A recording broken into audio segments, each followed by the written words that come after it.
O'Mara's Cantina, I loved her the first time I saw her. My heart danced away to the music of Spanish guitars. Her kisses had me feeling like I had too much to keep up. Then we made show aboard there under the stars. I didn't know at the time. I will just say one thing. Back then, when the artists got off labels, they ran immediately and cut one or two albums so they could sell and make all the money off the albums on the road. Because when they signed back up, which most of them did, then they couldn't do that. The record companies wouldn't let them go record on their own. So a lot of people came to Hilltop and recorded albums just for that particular purpose. And Sammy Smith also recorded for the Hilltop Production Company. We produced and played on one album. I can remember Windows Faces the South because it's quite quick. And as a player, it was quite quick. And we did some here too. So what information did you have?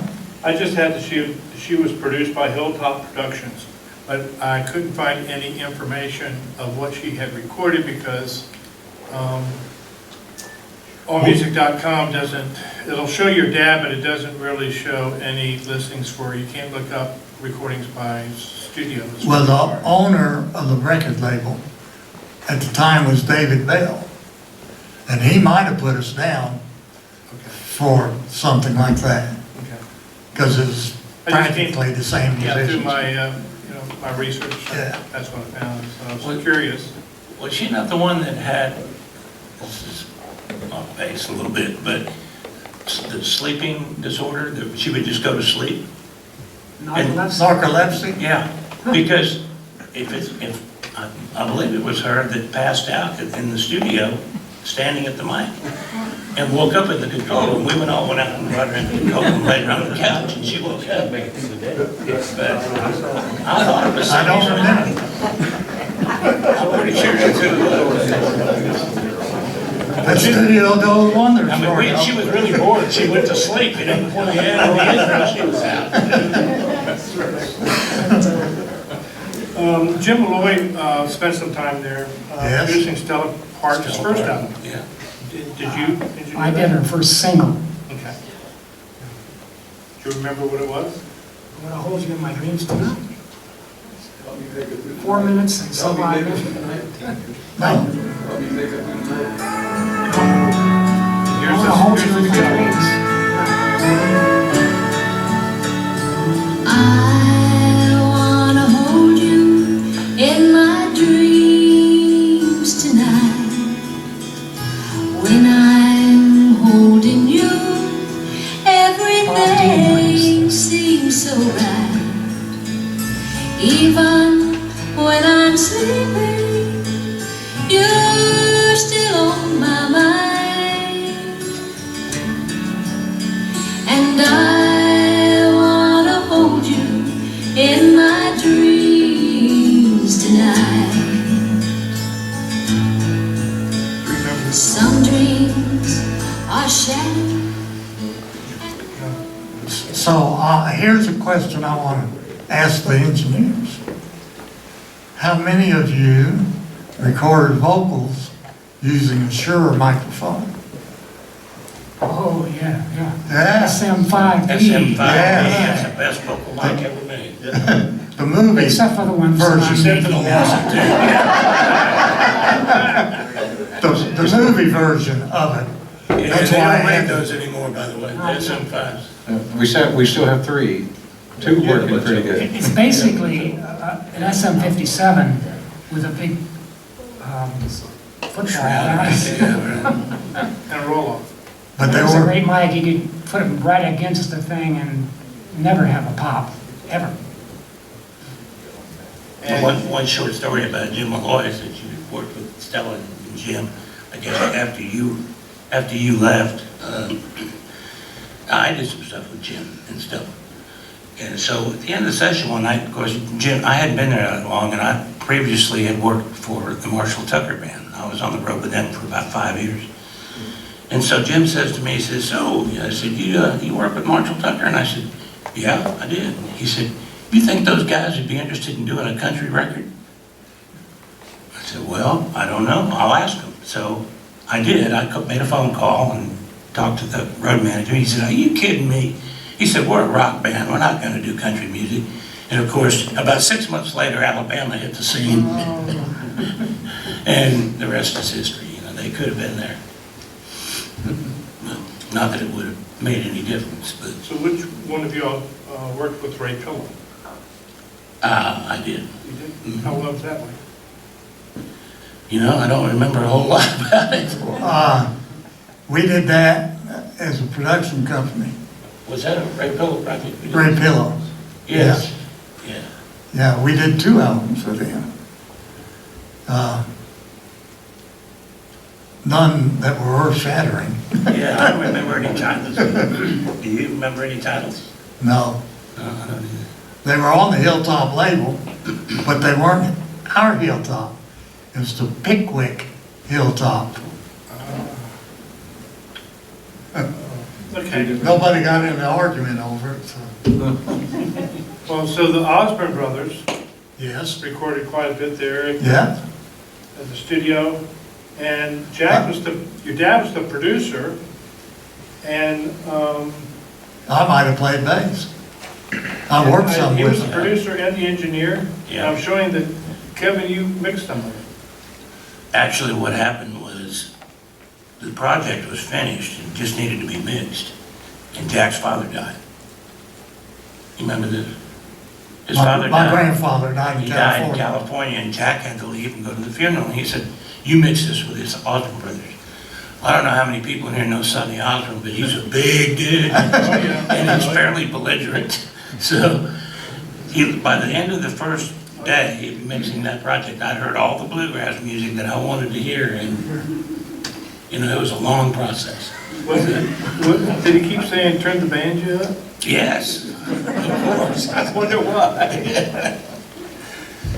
It was pretty fun.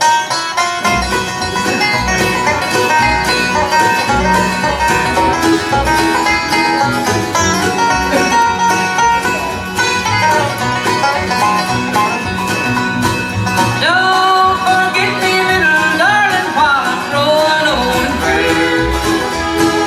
Just a little thought before I'm going far away. I'll be waiting on the hillside where the wild red roses grow. On the sunny side of the mountain where the rivulet waters flow. Well, That was my introduction. Does that sound like Wabash Cannonball to everybody? That was my introduction to bluegrass music, was that project right there. And the Osborne brothers be a good group to be the first, because they could have been a little bit more, how should I politically say this, problematic. What do you think, Steve? Absolutely. well, But Jack was an expert, and Jack, that was his thing, was acoustic instruments, bluegrass, things like that. He was excellent at it. And so he had me mix it, and I know nothing about bluegrass music, but we got through it. Well, with Sonny keeps saying, saying, turn me up, turn me up. Yeah. Yeah, and of course you wanted to do everything he said, because he was, about half again my size. And I worked, not that album, but I worked another album at Hilltop. And they have a perchance to keep gaining rhythmic time throughout the song. So where you may start here, you end up not here, but here. And the first 2 songs, I tried to pull them back. And Sonny finally said, you're dragging. So I thought to myself, okay. So from there on out, I just brushed with them. And y'all got to do some gospel. You had a #1 gospel with the Hensons, Two Winning Hands. Is that you? Yeah. And Nelson Parkinson was produced. He owned the record company, Caliber Records, a California guy, moved here. The Hensons were his #1 artist. They had a couple of others as well that we did there. I remember that. But that, oddly enough, that was the first album, not the first album that we did, but one of the projects that we did was the first time in history that they had 2 #1 singles off the same LP. Back in those days, it was unusual. They came in and did a project once a year and picked a single, and that was it till the next time. And this was the first time that they'd had an album in Southern gospel music that had 2 #1s on it. And one of them was Two Winning Hands. Could you play a little bit of that?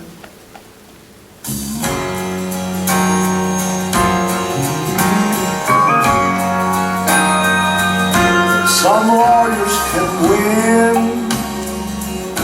and a doctor can heal. Your old banker can lend till all your pockets are filled. But if yours is a case of a sin-stricken soul, for the problem you face, there's only one place to go. Just climb up that mountain where steel springs the fountain. Again, Heaven Bound recorded there. We did. They had Song of the Year in 1982. 82. Yeah. Canaan Land is just inside. On the Southern Gospel Music Association. Right. Song never went #1, but it was Song of the Year. Could you play a little bit of Canaan Land?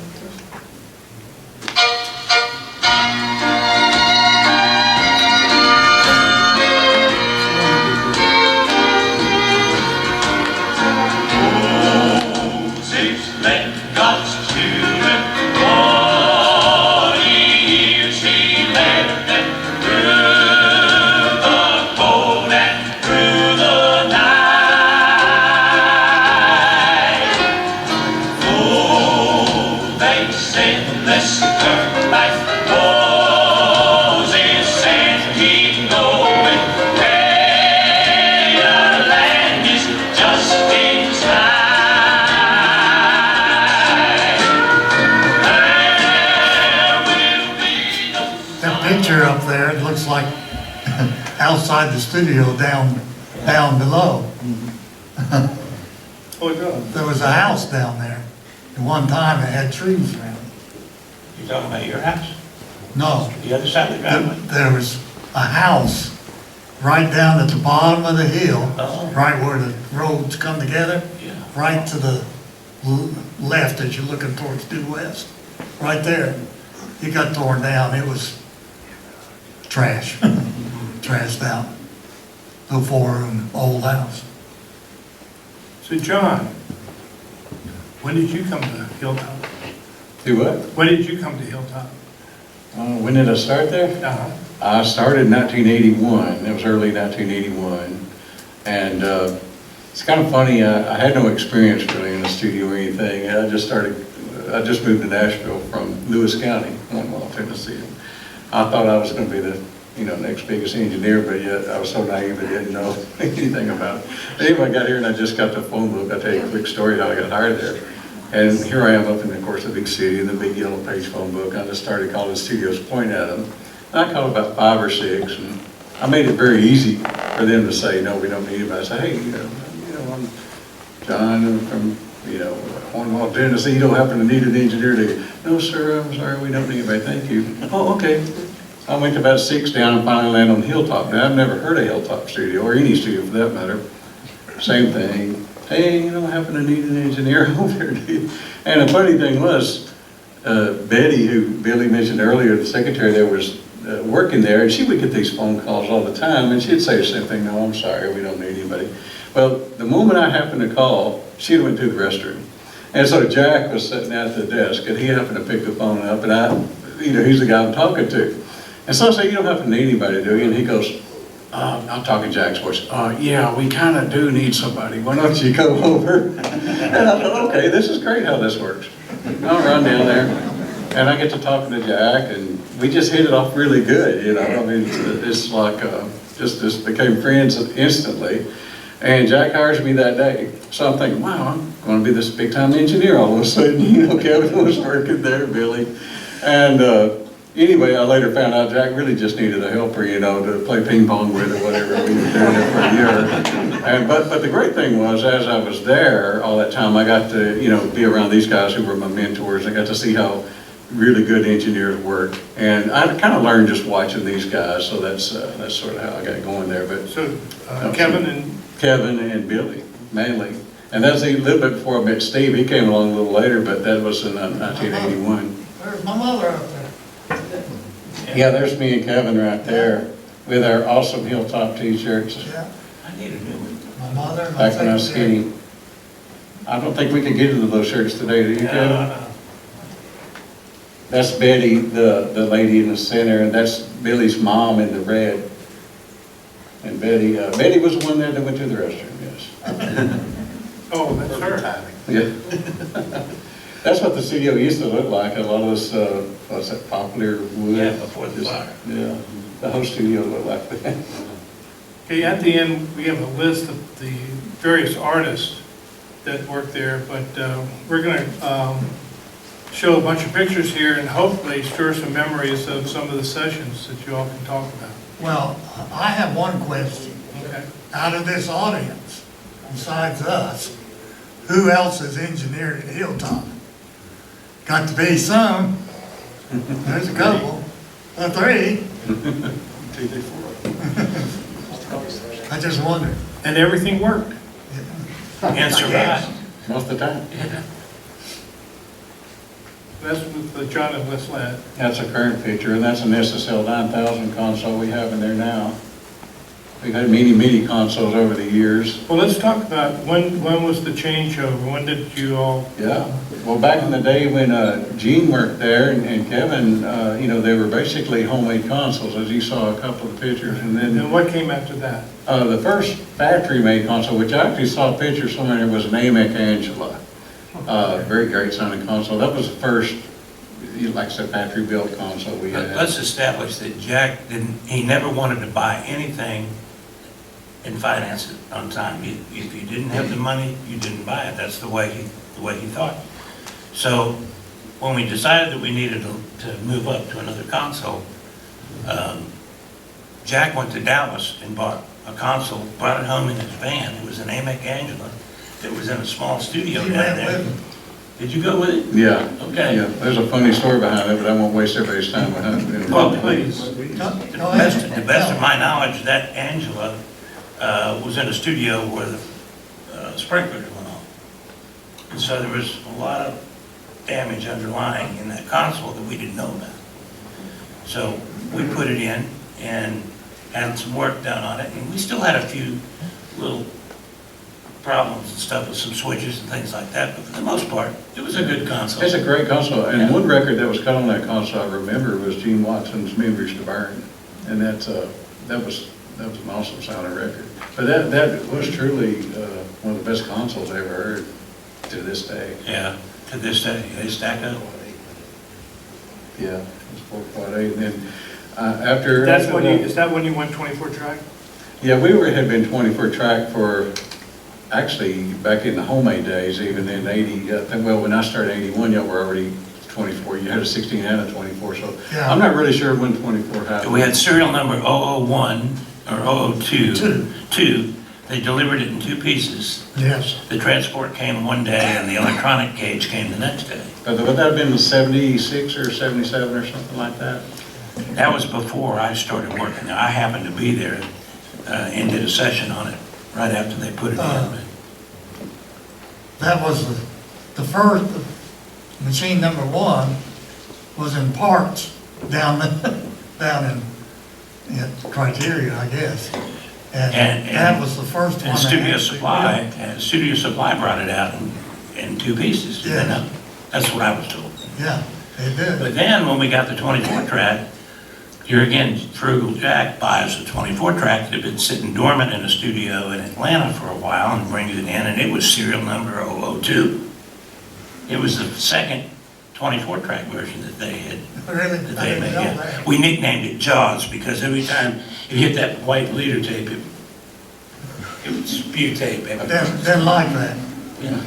I want to ask for hands. How many of you all worked with people in this picture? You know who that, yeah.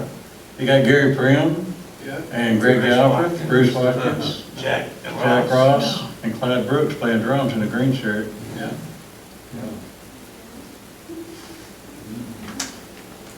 That was back before we had a full drum room in there. Notice the drums in the back corner, they're only a wall halfway up. That was back in the days you got leakage of the drums into the piano and so forth, but it was all part of the sound. When I first started using Hilltop, before I was hired as an engineer, I'd come up here and use it as an independent engineer producer. And I'd always bring a briefcase with me with a bunch of SM57s in it and a little mic snake. And Jack would say, "What's that for?" I said, "I'm gonna put them on the drums." He said, "You gonna put all those mics on the drums?" He said, "What are you gonna do that for?" And, you know, that was the big thing. Of course, I'd been on the road with this rock and roll business, and we mic'd all the drums, and that's just the way it was starting to, it hadn't got to Nashville yet, but they called it the West Coast thing. Yeah. I remember the expression on his face when I told him I was gonna put him on the drums. So They had three He inputs. didn't use any microphones. They had on the three drum. inputs back there in that Oh, corner. he had 2 overheads, usually, and a snare and a Had a hi-hat. snare, I had an overhead or two overheads. Yeah. And this would have been a recent, pretty recent, last 5 years maybe, with the Tom Pick. Yeah, it's Tom Pick, third guy from the right. He was the engineer for years at RCA, I believe, right? He engineered that session that day. It's Tom alive. Of course, there's Jimmy Capps and Pig Robbins. Aubrey Haney. That's David Frizzell, the center with the glasses on. It was a session, you know, I think, was it? Were you working that day? Yeah, that's, Oh, okay. Yeah, you can see where we enclosed the drum room in that picture too at that time. Yeah. And then this is a classic.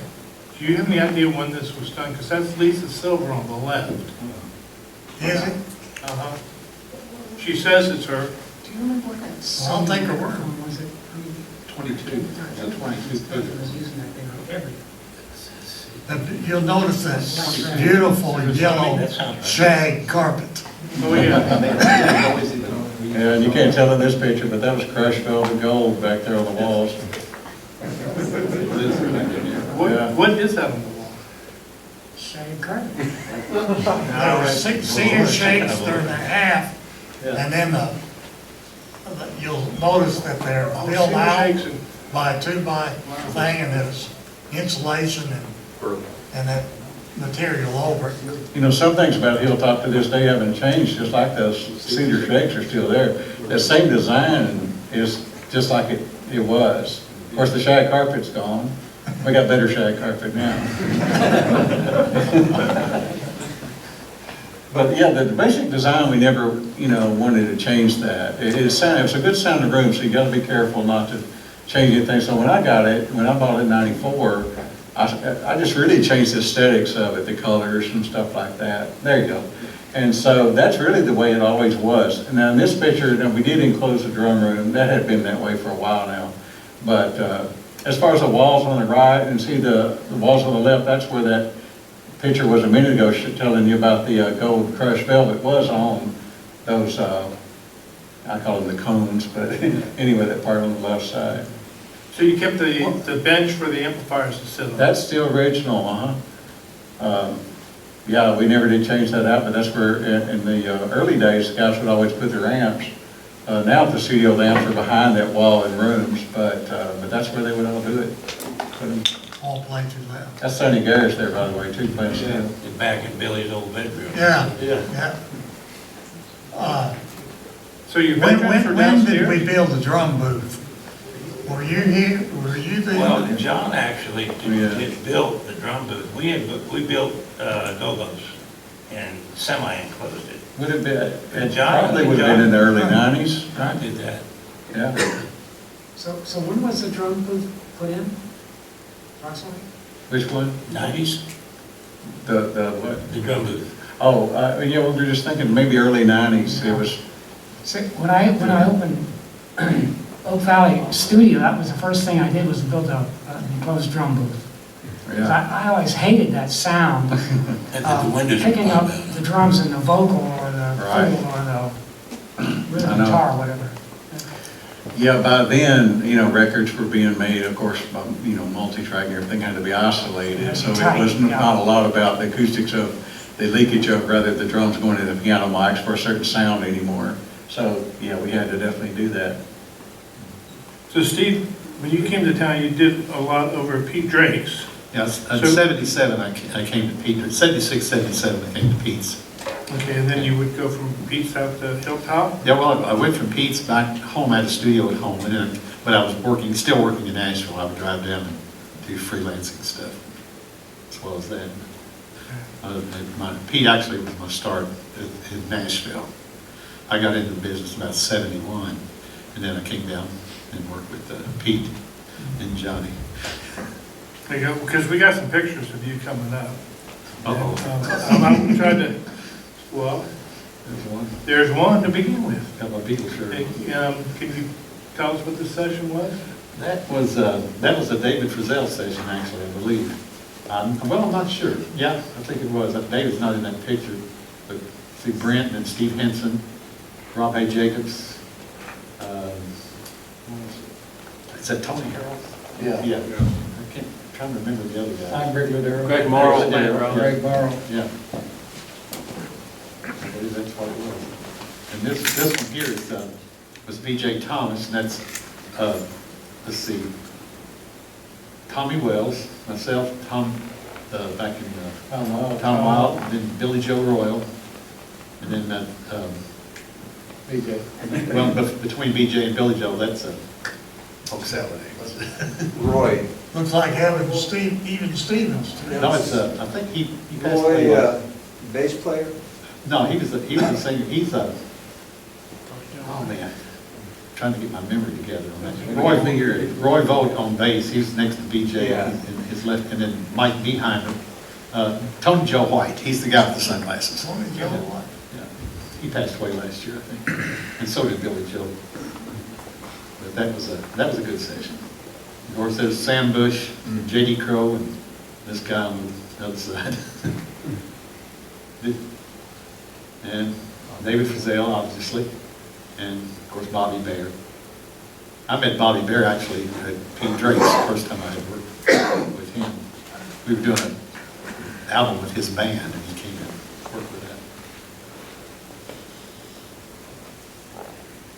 Of course, that's David, Crystal Gale, her husband, and Johnny Lee and Alan Frizzell. And of course, that's David's wife, Jo. And that was that session had quite a few different guests on it. It was called Frizzell and Friends.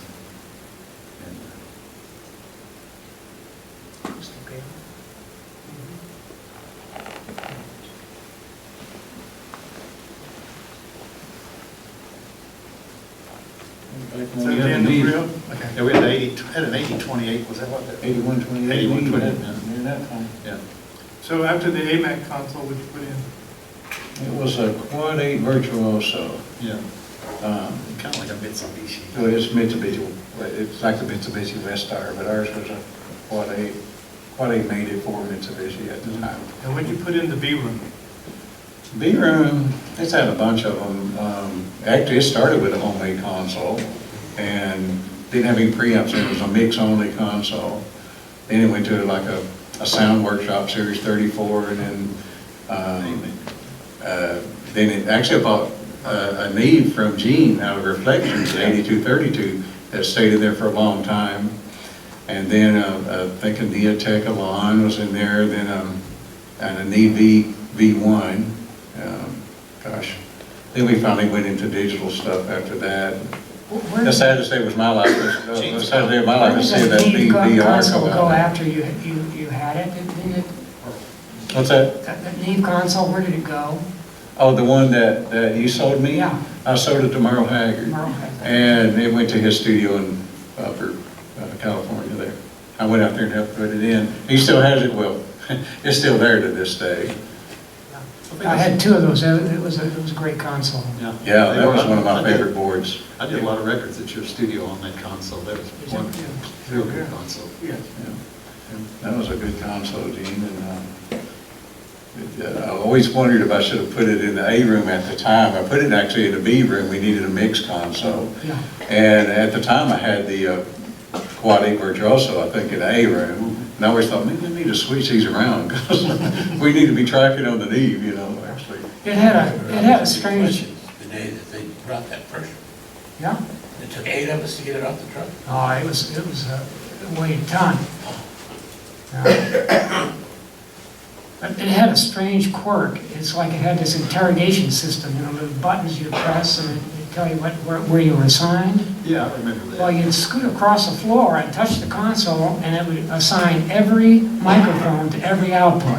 If you have one of those built in. Yeah, so you had, yeah, right, so you had to spray the floor to make sure that it had anti-static. Was that the one that had the two buttons below the fader? One Yeah. one to select the track and the other, yeah, okay, yeah, yeah. You could interrogate stuff. It was a great feature to be able to see it at a glance. But You just push the button, that was select the big, track. you scoot across the floor and touch the console. It just, Yeah, and you can select the tracks over to your right. There's a little yeah, section there. yeah, it was also a matrix. Yeah. So anybody got any questions for these guys? Yeah, Yeah, John? you know like that Johnny Paycheck board at Hilltop? Yes, he did. Give them the mic. Yes, he did. What? I can't tell you anything about it, but he did record there. Is that what you asked? Well, did anybody here participate in that? I think I did. You did? I don't know, was it any good? I think that was before my time. Always Reeves and Steven? Yeah, that sounds familiar. He did all of this weird stuff like, one about being in a cave when the nuclear bomb comes down. And he looks out, he doesn't even see a bug. And there's another one, he's in an insane asylum. And it's just, you don't want to listen to it too long. That's why Kevin you came in. can listen to it while you're watching Twilight Zone. Yeah. That might be even more dangerous. I listened to it going down to Mega, Georgia one time, and decided that I better not listen to it.